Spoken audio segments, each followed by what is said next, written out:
예수 그리스도의 계시라. 이는 하나님이 그에게 주사 반드시 속히 일어날 일들을 그 종들에게 보이시려고 그의 천사를 그 종 요한에게 보내어 알게 하신 것이라. 요한은 하나님의 말씀과 예수 그리스도의 증거, 곧 자기가 본 것을 다 증언하였느니라. 이 예언의 말씀을 읽는 자와 듣는 자와 그 가운데에 기록한 것을 지키는 자는 복이 있나니 때가 가까움이라. 요한은 아시아에 있는 7 교회에 편지하노니 이제도 계시고 전에도 계셨고 장차 오실 이와 그의 보좌 앞에 있는 7 영과 또 충성된 증인으로 죽은 자들 가운데에서 먼저 나시고 땅의 임금들의 머리가 되신 예수 그리스도로 말미암아 은혜와 평강이 너희에게 있기를 원하노라. 우리를 사랑하사 그의 피로 우리 죄에서 우리를 해방하시고 그의 아버지 하나님을 위하여 우리를 나라와 제사장으로 삼으신 그에게 영광과 능력이 세세토록 있기를 원하노라. 아멘.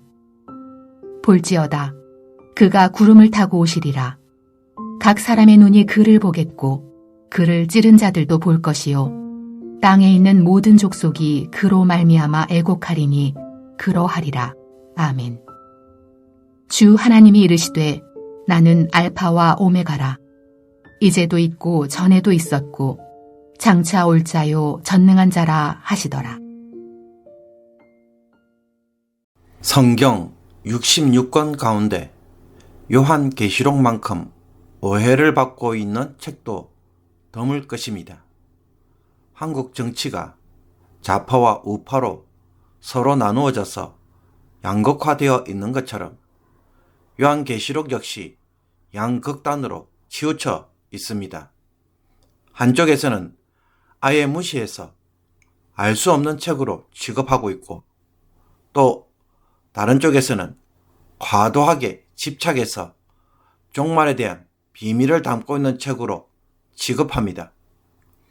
이런 오해는 기본적으로 요한계시록이 말하는 것이 무엇인지 그 내용조차 제대로 읽지 않음으로 생긴 것이라고 말할 수 있습니다. 무엇보다 요한은 1세기에 로마 황제를 숭배하도록 강요받은 교회들을 위로하고 격려하기 위해 요한계시록을 썼습니다.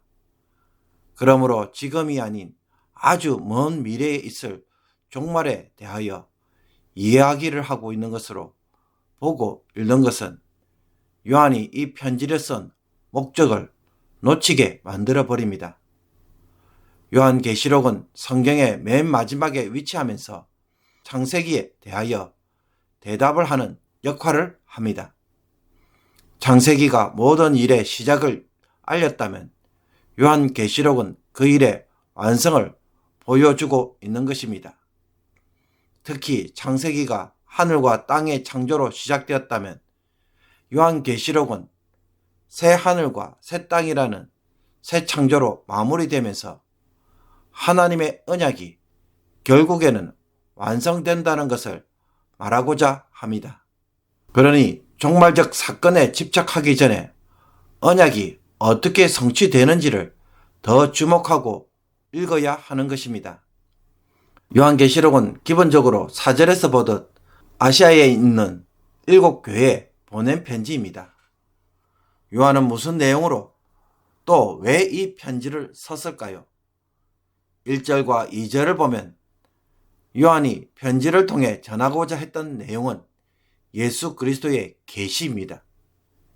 이 계시는 반드시 속히 일어날 일들을 하나님이 그 종들에게, 즉 교회들로 하여금 알게 하시려고 천사를 통해 요한에게 보내어 알게 한 내용입니다. 반드시 속히 일어날 일들은 하나님의 계획 안에서 어떤 일이 일어나기로 예정되어 있다는 것입니다. 그리고 이것을 예수 그리스도의 계시라고 했다는 것은 이 일이 무엇보다도 예수 그리스도를 통해 이루어질 일이라는 것입니다. 즉 예수 그리스도를 통해 반드시 속히 일어날 일을 하나님이 알려주심으로 아시아의 7 교회들이 현재 자신들에게 일어난 일들에 대하여 잘 대처할 수 있도록 해주고자 했던 것입니다. 그리고 요한은 반드시 속히 일어날 일들은 하나님의 말씀과 예수 그리스도의 증거라고 표현하고 있습니다. 그것들을 요한은 자기가 본 것이라고 하면서 환상을 통해서 보여주신 것을 증언한다고 말하고 있습니다. 요약하자면 예수 그리스도의 계시는 예수 그리스도를 통해 반드시 속히 일어날 일들이며 이것은 하나님의 말씀과 예수 그리스도의 증거로 주어졌습니다. 그리고 그 메시지의 형태는 자기가 본 것, 즉 환상으로 전달된 것입니다. 하나님은 이것을 천사를 통해 요한에게 전달하였고 요한은 자기가 본 것을 적어서 편지로 보낸 것이 바로 요한계시록인 것입니다. 요한은 이 예수 그리스도의 계시를 교회들에게 알려주므로 이 예언의 말씀을 읽는 자와 듣는 자와 그 가운데 기록한 것을 지키는 자는 복을 누리도록 하고자 했습니다. 이것을 잘 알게 되면 교회 성도들이 복을 누린다라는 것입니다. 특히 때가 가까움이라고 한 것처럼 하나님이 계시를 성취할 때가 임박하였기에 이 사실을 알고 끝까지 배역하지 않고 순종함으로 복을 누리기를 원해서 이 편지를 썼습니다. 로마 황제의 숭배를 통해 로마 제국이 강요하는 악한 체제에 대하여 성도들이 굴복하고 따르거나 혹은 적당히 타협하는 것만이 마치 교회가 살아남을 수 있는 유일한 길처럼 보일 때 요한은 하나님이 보여주시는 이 예수 그리스도의 계시를 통해 흔들리지 않고 굳게 서기를 원했던 것입니다. 이런 목적하에 먼저 요한은 아시아에 있는 7교회들에게 편지를 쓰면서 인사를 합니다. 영원히 계시는 성부 하나님과 7영이신 완전하신 성령님, 그리고 충성된 정인으로서 죽은 자들 가운데서 먼저 나시고 땅의 임금들의 머리가 되신 예수 그리스도로 말미암아 주어지는 은혜와 평강이 교회들에게 있기를 기원합니다. 즉 삼위 하나님부터 오는 은혜와 평강을 기원하고 있습니다. 그런 후에 요한은 5절에서 8절까지 갑자기 예수 그리스도를 찬양합니다. 예수님은 우리를 죄에서 해방시키고 나라와 제사장으로 삼으신 분이라고 하면서 그분에게 영광과 능력이 있기를 찬송합니다. 요한의 이런 표현은 출애굽기를 배경으로 합니다. 어린 양의 피로 해방되고 나라와 제사장이 되어 섬기는 것은 이스라엘 백성들에게 이루어진 사건을 배경으로 하고 있습니다. 그런 후에 또다시 한번 찬양을 합니다. 첫 번째에서는 과거에 일어난 일들을 언급했다면 이번에는 미래에 일어날 일을 언급하고 있습니다. 즉 예수님이 구름을 타고 오시며 각 사람이 그를 보게 될 것인데 특히 그를 찌른 사람들도 보게 될 것이라고 말하고 있습니다. 여기서 예수님을 찌른 사람들은 로마 군인들로서 로마 제국이 예수님을 못 박은 사실을 언급하고 있습니다. 이때 땅에 있는 모든 족속이 예수님으로 말미암아 애곡하게 될 것이라고 선포합니다. 이것은 하나님이 예수 그리스도를 통해 어떤 일을 하실지를 미리 보여주고 있습니다. 즉 요한이 본 환상은 예수 그리스도께서 공의로 심판하시며 다스리심으로 이제 땅의 모든 족속이 애곡하게 될 것이라는 것입니다. 그런 후에 요한은 주 하나님이 이르시되 나는 알파요 오메가라 이제도 있고 전에도 있었고 장차 올 자요 전능한 자라 하시더라고 외칩니다. 역사를 시작하신 하나님께서 이 모든 일을 반드시 이루실 것을 확신하고 있는 것입니다. 그러므로 요한은 자신이 본 것을 아시아의 7교회들에게 편지를 써서 보내므로 그들을 위로하고 격려하고자 했습니다. 요한은 자신이 본 환상은 단순한 환상이 아니라 하나님이 예수 그리스도를 통해 반드시 이루실 일이라고 말합니다. 반드시 속히 이루어질 일이기에 이것은 교회들에게 큰 위로가 되는 말씀입니다. 그러므로 누구든지 이 예언의 말씀을 읽고 듣고 그래서 이 말씀을 붙잡고 살아가는 자들은 반드시 복을 누리게 될 것입니다. 요한은 속히 이루어질 일이라고 또한 말합니다. 요한은 속히 이루어질 일이라고 말했지만 동시에 이것은 때가 가까움이라고 말하므로 먼 미래에 일어날 사건이 아닌 조만간에 일어날 사건으로 말하고 있습니다. 그렇다면 요한계시록의 내용은 먼 미래에 있을 주님의 재림에만 초점을 맞추고 있다고 말할 수 있을까요? 재림을 말하고 있기에 그것을 부정하지는 않지만 그러나 그 일을 성취하기 위해 주님께서 조만간에 로마 제국을 멸하시며 하나님 나라가 임하게 하시는 일을 하실 것이라고 알려주고 있습니다. 쉽게 말해 로마 제국은 영원한 나라가 아니며 예수 그리스도를 통해 이루어지는 나라만이 영원한 나라이고 이 나라가 세상에 파고들어서 심판하시고 그 통치를 이루어 가시면서 결국은 종말에 완성시킬 것이라는 것입니다.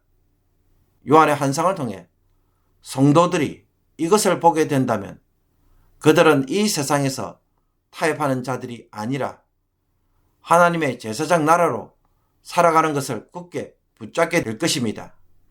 그러니 그런 삶을 지금 살라고 말하고 있는 것입니다.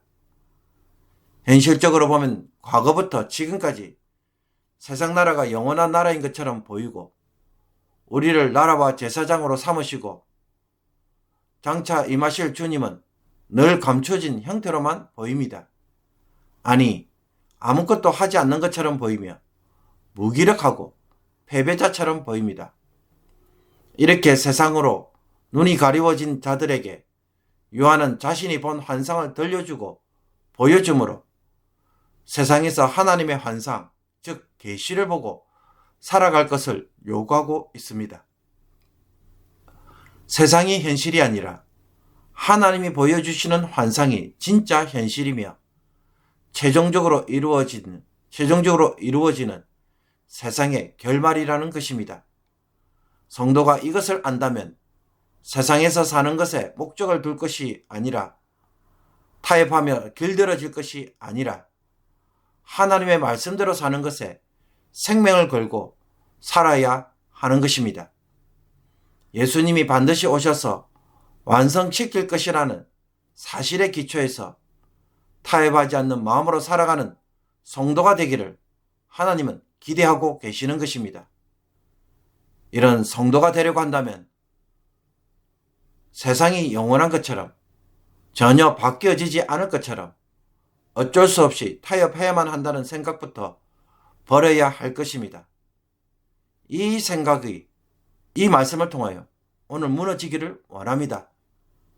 세상은 예수 그리스도에 의해 반드시 정복당할 것을 오늘도 바라보면서 사는 마음을 품음으로 하나님이 원하시는 성도가 되기를 주님의 이름으로 축복합니다. 기도드리겠습니다.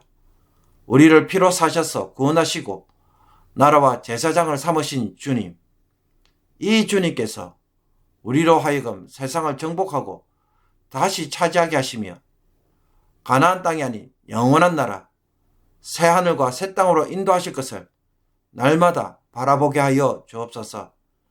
이 일을 위해 반드시 다시 구름을 타고 오실 것이고 그 일을 이루기에 세상을 심판하시는 일을 지금도 하실 것을 오늘도 바라보고 살아가는 성도들이 되게 하여 주옵소서. 타협에서 답을